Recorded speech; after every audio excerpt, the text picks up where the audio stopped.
श्री अवधूत चिंतन श्री गुरुदेव दत्त हनुमान जी महाराज की जय। बंधुओं,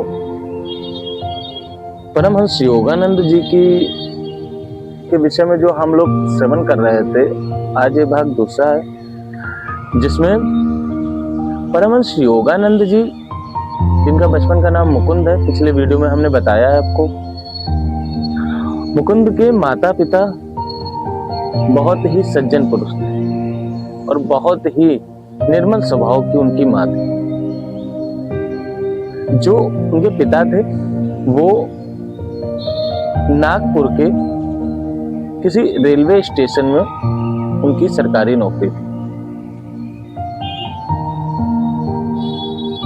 मुकुंद के पिताजी, उनके साथी कर्मचारी एक थे अविनाश बाबू, जिनका निरंतर घर में आना जाना लगा रहता था। एक बार की बात है कि अविनाश बाबू गोरखपुर के घर में जब मुकुंद का परमहंस योगानंद जी का निवास था, वहां पर आए थे, तो वो अक्सर अपने गुरुदेव की कथा सुनाते थे। अविनाश बाबू के गुरुजी श्री लाहाड़ी महाशय जी थे। तो मुकुंद से उन्होंने कहा कि मुकुंद, क्या पता है तुम्हारे पिता और हमारे गुरुजी के साथ का संबंध किस प्रकार बना था?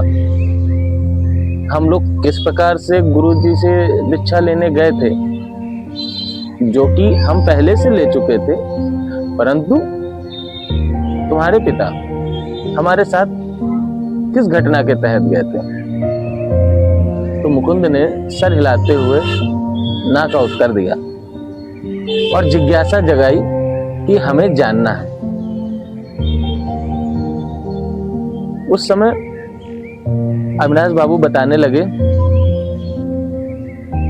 कि गर्मियों के मौसम में अलसाए हुए दिन थे। अविनाश बाबू दफ्तर से छुट्टी लेने के लिए मुकुंद के पिताजी के पास पहुंचे और उन्होंने अपने गुरुजी के पास जाने का संदेश बताया कि हमें गुरुजी के पास जाना है, श्री लाहाड़ी जी महाशय जी के पास जाना है, तो हमें अवकाश चाहिए। तो मुकुंद के पिताजी ने मुस्कुराते हुए उत्तर दिया और कहा कि सबसे बड़ी पूजा कर्म होती है, कर्म से बड़ी पूजा कुछ नहीं, कहीं दर्शन जाने की जरूरत नहीं। ये मुस्कुराते हुए कहते हुए और उन्होंने अवकाश के लिए मना कर दिया। उसके बाद वो निरंतर प्रार्थना करते रहे अविनाश बाबू श्री लाहाड़ी महाशय जी से, और इसी प्रकार प्रार्थना करते करते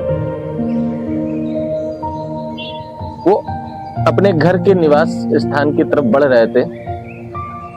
झाड़ियों से गुजरते हुए पगडंडी के सहारे जा रहे थे। तब तक घोड़ा गाड़ी के साथ मुकुंद के पिताजी वहां पर आए और जैसे उनको देखा पैदल जाते हुए, तो अपनी घोड़ा गाड़ी वापस कर दी और उनके साथ पैदल चलने लगे और पुनः जिस बात पे बात हो रखी थी उसी पे ही बात चर्चा शुरू कर दी, जिससे कि अविनाश बाबू को बुरा ना लगे,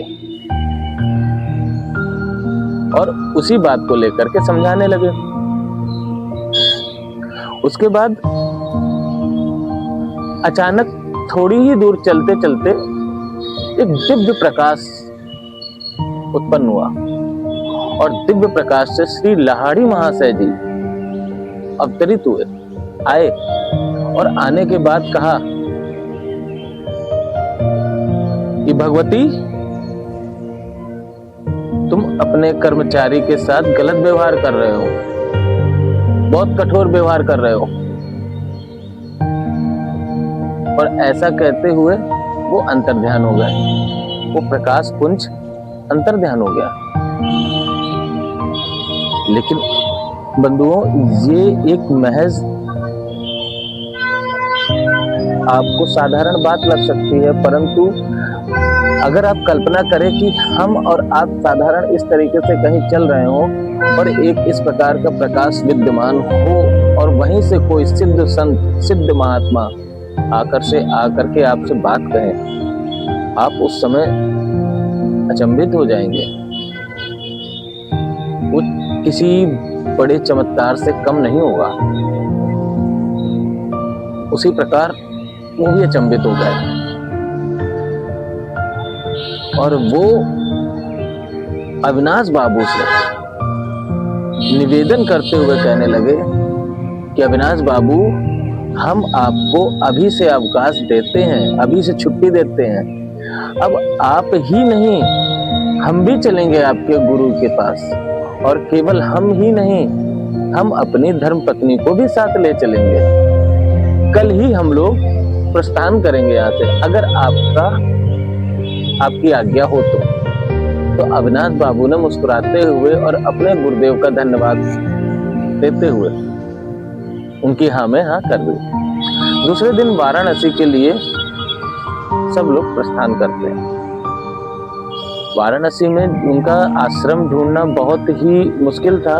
गली गली होते हुए जाना पड़ता था। किसी तरीके से, जिस तरीके से अविनाश बाबू को पहले से ही पता था, तो सब लोग वहां पे गए। वहां पे पहले से ही भीड़ ज्यादा थी। लोग लाहड़ी महाशय जी के दर्शन के लिए बहुत लोग खड़े थे।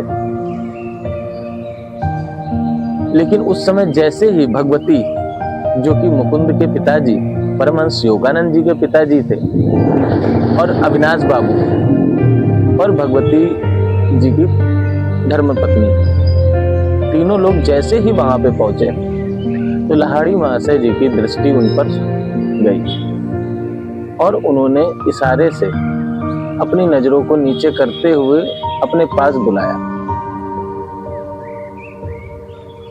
सब लोग उनके पास पहुंचे। लाहड़ी महाशय जी ने पुनः उसी बात को दोहराया कि भगवती, तुम अपने कर्मचारी के प्रति बहुत कठोर हो, परंतु हमें खुशी हुई कि तुमने उसको अवकाश दिया, छुट्टी दी, साथ ही तुम भी परिवार के साथ हमारे यहाँ आए। इस बात को कहने के बाद भगवती जी के आंखों से अश्रु की धारा बहने लगी। जैसे कि उन्हें प्रतीत हो गया कि जन्म जन्मांतर से जो हम गुरु को पाने की अभिलाषा रखते थे, चाहत रखते थे, वो हमारे गुरुदेव यही हैं। उन्होंने वही आग्रह किया, कर जोड़ करके विनती करी कि गुरुदेव, हमको अपनी शरण में लीजिए। गुरुदेव,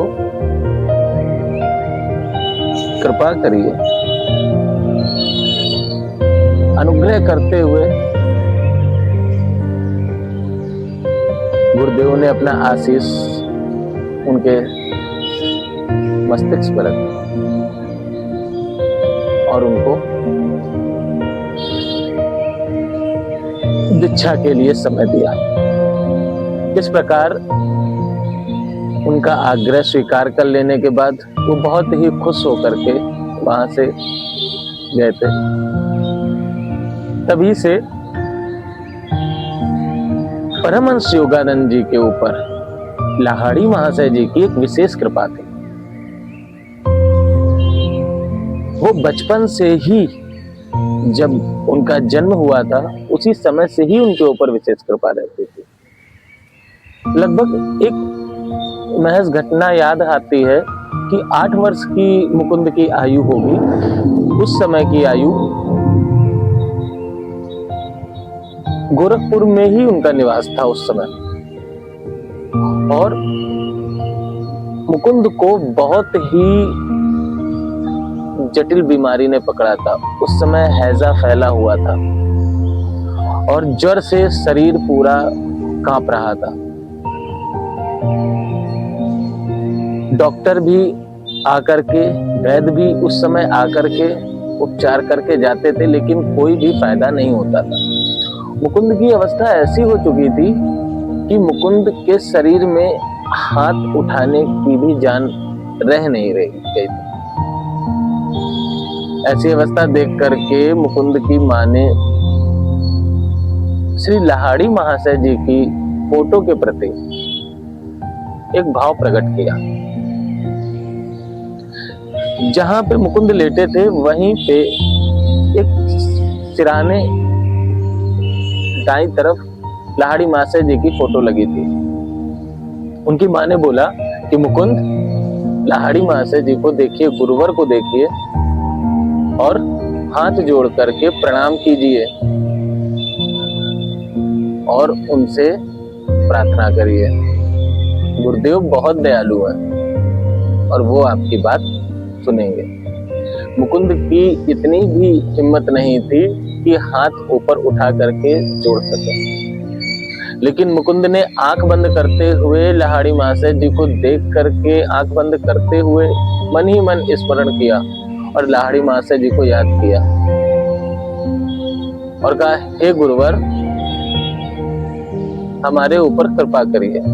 उसी समय आंख बंद करते ही ऐसा लगा कि बहुत ही तीव्र और बहुत ही प्रचंड प्रकाश के अंदर वो विद्यमान हो रहे हैं और उस प्रकाश के अंदर श्री लाहाड़ी महाशय जी और मुकुंद है। श्री लाहाड़ी महाशय जी का उस समय उनको अभय वरदान देना कि स्वस्थ हो जाना,